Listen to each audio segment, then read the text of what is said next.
My name's Iain Mangum, and I'm a visual artist. I specialized in photography. I primarily do mixed media photography, so that involves a lot of film work as well as a lot of physical manipulations and a digital component as well. My parents gave me this little Olympus SP350, 8 megapixels. It was actually on my 10th birthday, and yeah, it's very nostalgic holding it, but I just kind of took off from there. I immediately became very obsessive about photography, and I guess I just never set the camera down.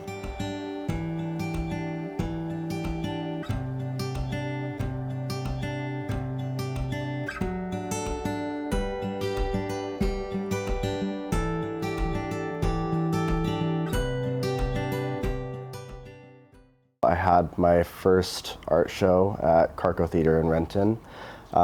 The title of the show was 12 by 15, How We See It. The name was kind of a pun because it was myself, 12 years old, and a fellow photographer of mine, Hannah Timmin, who was 15 at the time. And with the sales from that show, I was actually able to save up enough to get my first professional camera, which is a Canon EOS 6UD. You're gonna see how like messy my process actually is. I prefer to just like have a million different supplies all over the table, because then I can like just do stuff intuitively, like I feel like doing this. In terms of my educational background, I started taking courses by Chad White that was advanced darkroom technique. And the whole thing was like trying to perfect our methods. You know, you handle your negatives with cotton gloves. You like have to make sure that you have like, you know, a can of like dust off, spray all the dust off of it and everything. You have to like, you know, expose stuff perfectly, and everything needs to be like, you know, crystal clear. And so I got like really good at the darkroom stuff, but I wasn't making art because it was just stressing me out. And art for me has always been more about like learning stuff and exploring like different ideas. So eventually I was like, fuck it, I'm just gonna like destroy my negatives. And that was kind of when I first started messing around with film cameras and began experimenting with a lot of like physical manipulations with my work. Something I learned in school, or I guess learned more as a byproduct of school, is that creativity is not like something that you should wait for. Like, you know, it's me posing questions like, is this process going to work? Does, you know, is this worth pursuing because like the idea itself is interesting, you know, and as I like try a process and everything, I'm like, okay, well that didn't work, but now I have like the idea of like doing like 50 other related things. So, you know, the more I do it, the more I want to do stuff. It's also, you know, a muscle that you need to work consistently. Creating artwork for me, it's also a very selfish thing. It's not something that I wouldn't do just because I can't like display my art in a gallery somewhere. It's a pretty like core aspect of my identity, I guess, as like cheesy as that sounds. In the past, I've never cut glass before, so this is like a brand new thing that I've been doing. There we go. That's the sound that I want.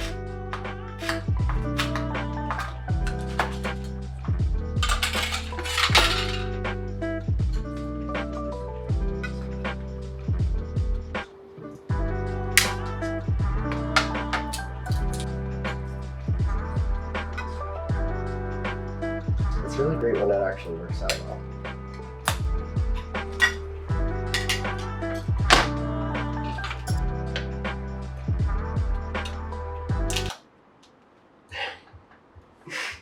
Is it okay? Oh, it's fine. I mean, I'm literally just experimenting with different things.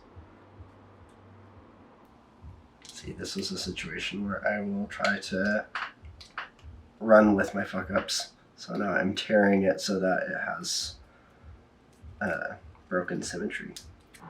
And I'm just kind of roughly planning out like the composition that I want. And like I said, fucking stuff up is literally part of it. So I just allow it to happen and see if it is. Generally speaking, it's more like I'll have an idea for a process that I want to try out, like want to try something new. Like right now, I'm bleeding. Oh, do you need like a band-aid? Huh? Oh Like yeah, I'll go grab one. I can grab one for you. Thank you. And then I go from there, and I kind of just, a big part of my process is like letting myself be impulsive, because I didn't used to like do that with a lot of my photography. And I realized that it was preventing me from exploring stuff that I was actually interested in. But once I've done a process multiple times, like I know like the overall like aesthetic that I might get from it, but I try to embrace the fact that I don't have all that much control over it. Where do I find my glass negatives? I go to like a few different places for them. Occasionally I'm able to find them in different thrift shops.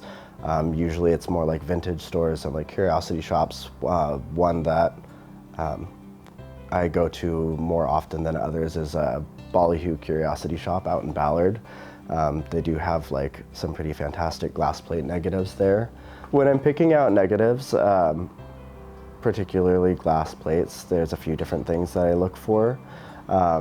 I look for proper exposure. Since they're negatives, if something is underexposed, it means that there's actually going to be a lot more clear space on the glass plate.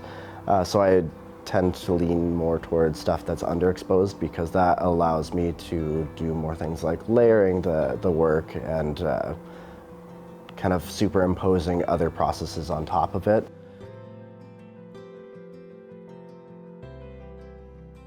Oh, I said it right over there. Thank you. Yeah. That's for dissolving negatives. You can partially dissolve them in acetone. Yeah, I like partially dissolved it, and then it becomes like super pliable. So I'll like show you. But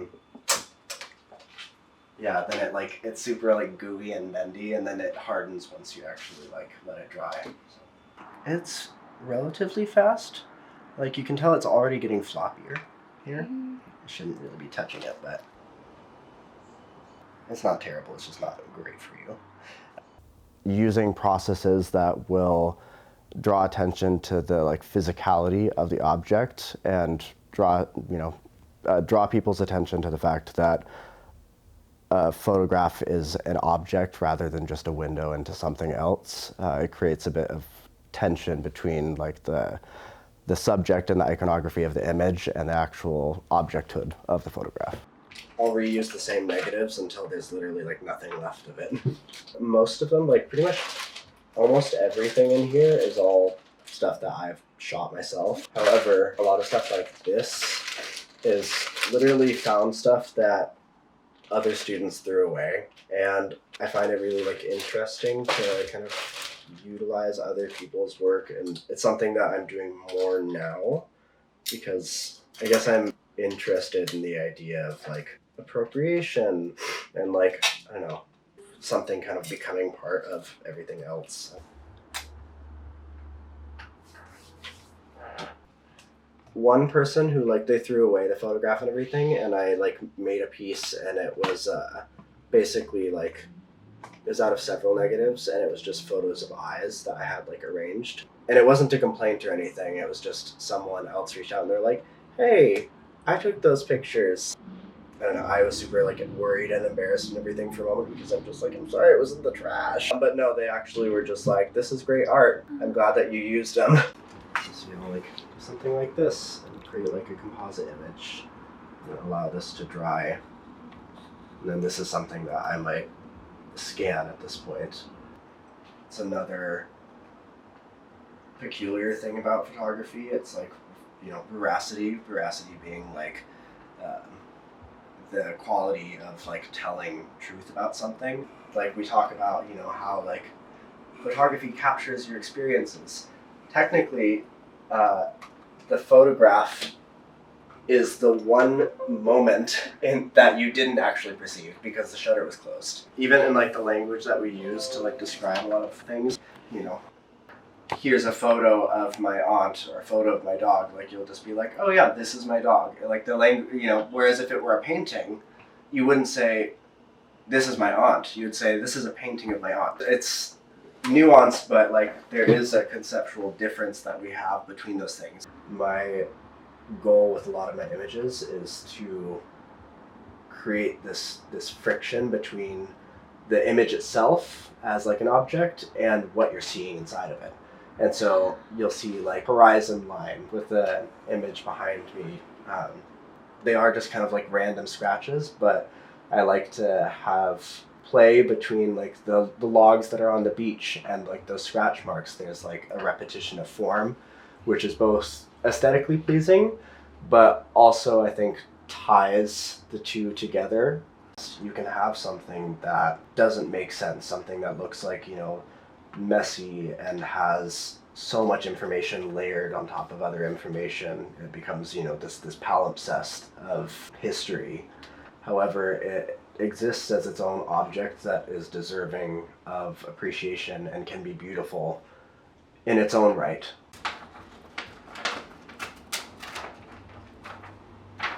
The current project that I've been working on, as it stands, is just existing in like a digital format.